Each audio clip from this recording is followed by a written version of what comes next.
Assalamualaikum warahmatullahi taala wabarakatuh.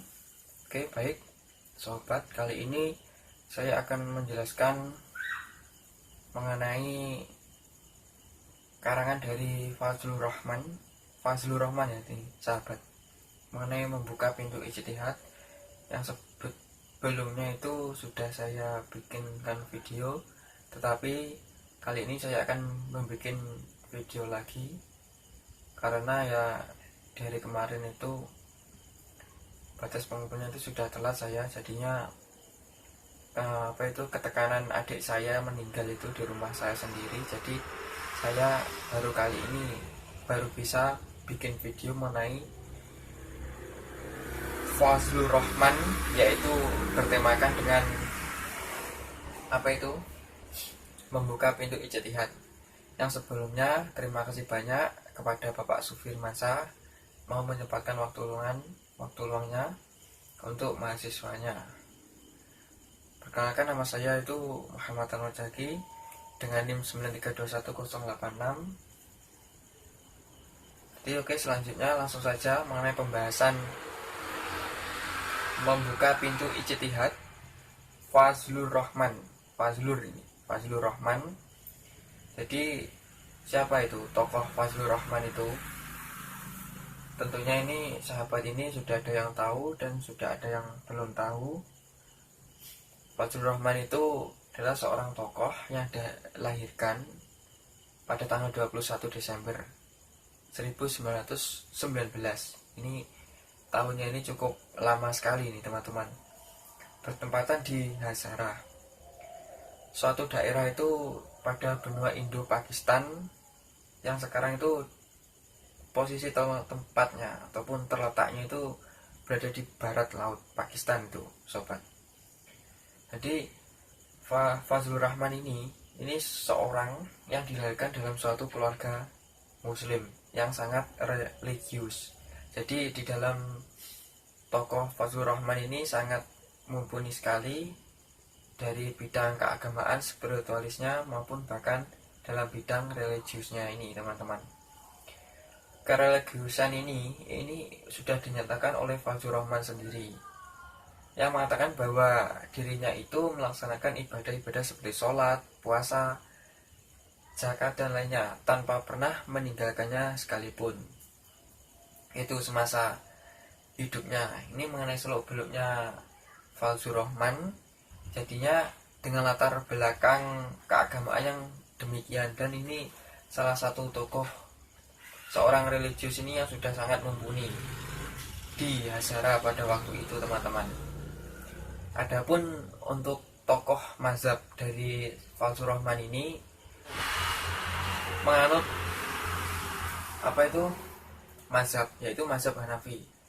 Walaupun hidup di tengah-tengah keluarga yang menganut mazhab Sunni, Fazlur Rahman ini mampu melepaskan dirinya dari sekat-sekat yang membatasinya dalam perkembangan intelektualnya teman-teman dan keyakinannya.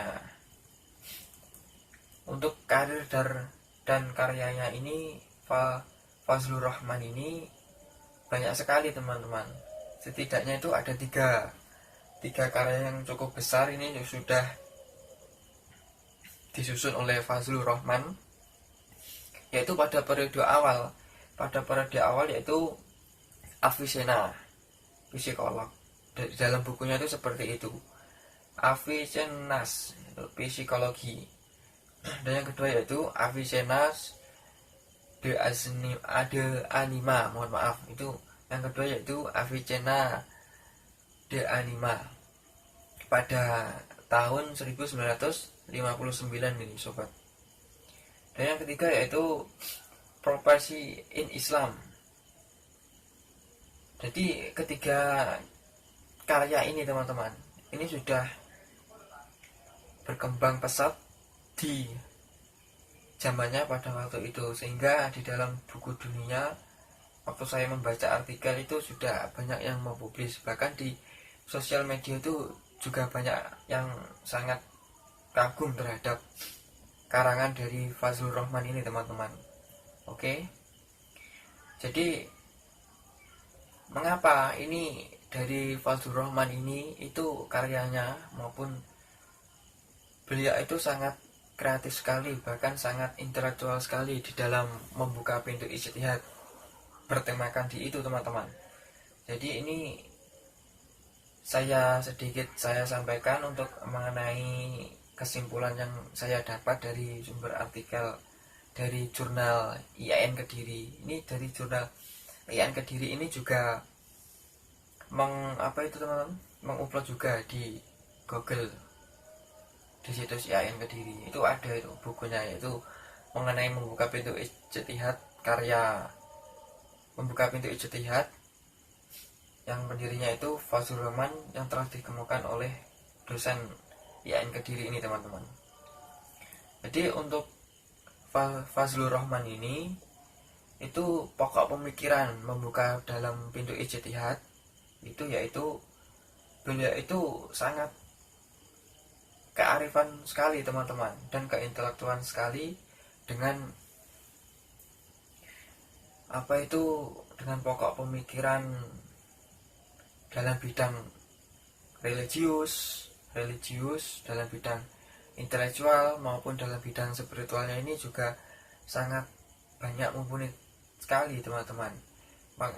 Oleh dunia juga ini Fazlur Rahman ini juga diakui, bahkan sebagian landasan dari dunia, jadi berbagai dunia ini Fazlur Rahman ini khususnya itu sudah dapat istilahnya kalau lulus kuliah itu kan sudah dapat gelar, tapi ini di kalangan para dunia, di dunia itu landasan di bidang religiusnya itu bisa mencakup dari landasan filosofis yang mendekati metodologinya ini teman-teman.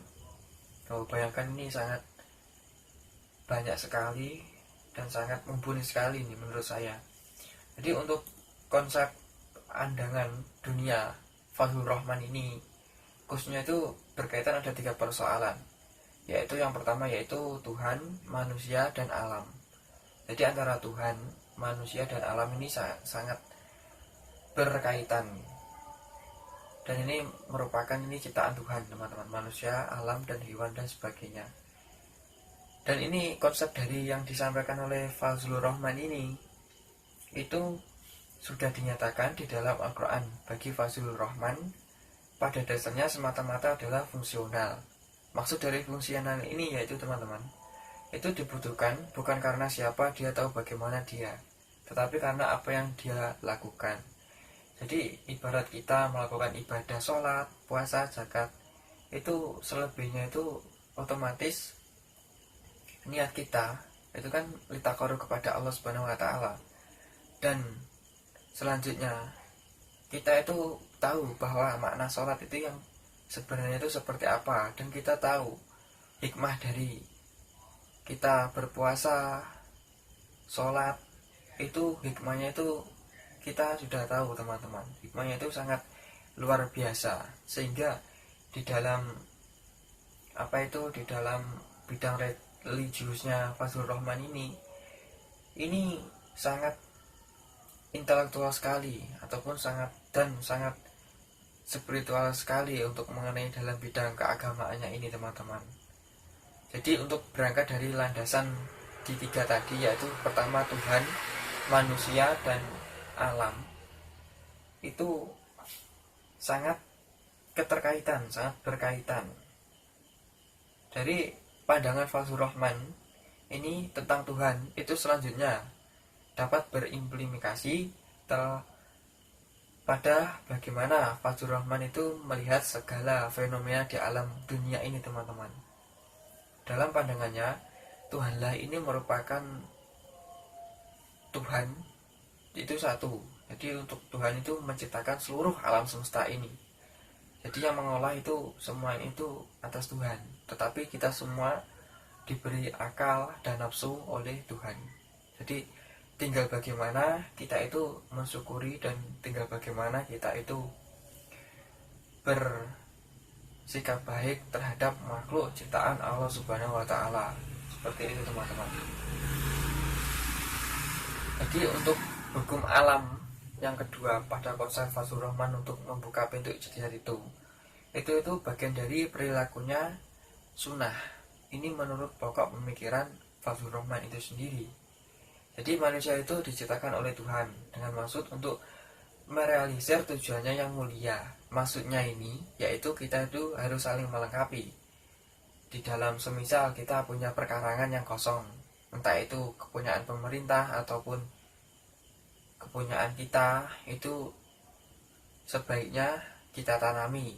Lah, dari segi tanaman itu yang kita tanami itu nanti akan kita itu dapat timbal baliknya dari tanaman itu. Contohnya saja, sewaktu kita itu menyirami bunga, maka otomatis bunga tersebut akan ikut juga segar dan sehat. Tetapi andaikan saja bunga tersebut bisa berbicara kepada orang yang menyiraminya, mungkin bunga itu akan berterima kasih, sobat. Tetapi dengan hikmah yang luar biasa, bunga tersebut sangat tumbuh subur dan sangat sehat, tidak ada penyakitnya satu sama sekali. Ya, inilah salah satu bukti kita itu di dalam keagungan Tuhan yang cukup luas dan cukup banyak itu, sehingga kita itu dapat timbal baliknya ataupun dapat hikmahnya yang luar biasa mengenai dari tanaman ataupun hukum alam ini, teman-teman. Dan selanjutnya itu untuk terakhir yaitu Fazlur Rahman itu mengidealkan sebuah masyarakat. Jadi itu menurut saya ini memanusiakan manusia yang sebagaimana di dalamnya itu terdapat keadilan, kesejahteraan, kedamaian, serta perilaku masyarakat yang dilandasi dengan nilai moral-moral yang tinggi dan nilai tauhid yang tinggi, sebagaimana ditunjukkan di dalam Al-Qur'annya itu sendiri, teman-teman. Bagi Fazlur Rahman itu yang menjadi pesan di dalam Al-Qur'an itu sendiri, teman-teman, itu hendaknya menjadi acuan ataupun basis etis sebuah masyarakat. Jadi kita hidup di dunia ini itu harus berpedoman kepada apa itu sumber yang ada di Al-Quran dan As-Sunnah. Nah, selebihnya ini menurut Fazlur Rahman ini, teman-teman.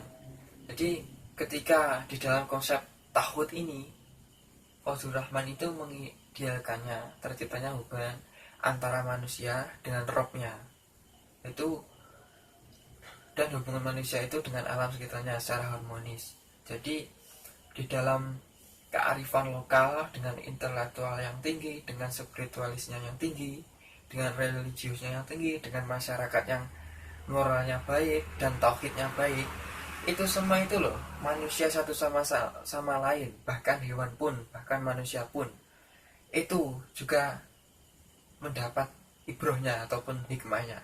Dan tentunya kalau kita itu mengasihi satu sama lain, tentunya insya Allah orang yang telah kita kasih nanti akan juga mengasihi kita. Ibaratnya itu seperti itu, teman-teman.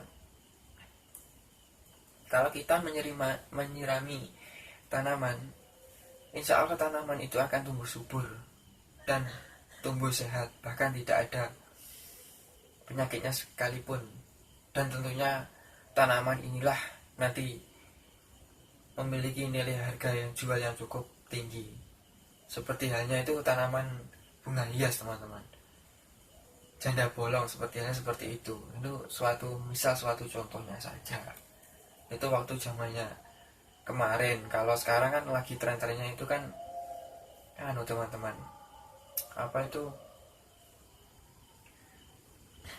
jualan akik ataupun jualan pusaka ataupun sebagainya. Tetapi pada zaman dahulu itu juga viral-viralnya juga, teman-teman. Selanjutnya untuk pemahaman dari penetapan sasaran dari Al-Quran dengan memperhatikan sepenuhnya latar sosiologis terhadap manusia ini sendiri, Fauzi Rahman ini sangat arif sekali dan nilai moralnya terhadap manusia itu cukup tinggi sekali, sehingga Fauzi Rahman ini menjunjung nilai tauhid yang berdasarkan dari Al-Quran, As-Sunnah, selanjutnya ijma dan qiyas dan sebagainya. Selanjutnya itu ditetapkan oleh Fauzi Rahman, dan sehingga manusia, hewan maupun tumbuhan itu bisa saling melengkapi satu sama lain. Oke teman-teman, selebihnya seperti itu. Kami mohon maaf sebesar-besarnya. Apabila ada kurang lebihnya, kami mohon maaf sebesar-besarnya. Saya akhiri. Assalamualaikum warahmatullahi wabarakatuh.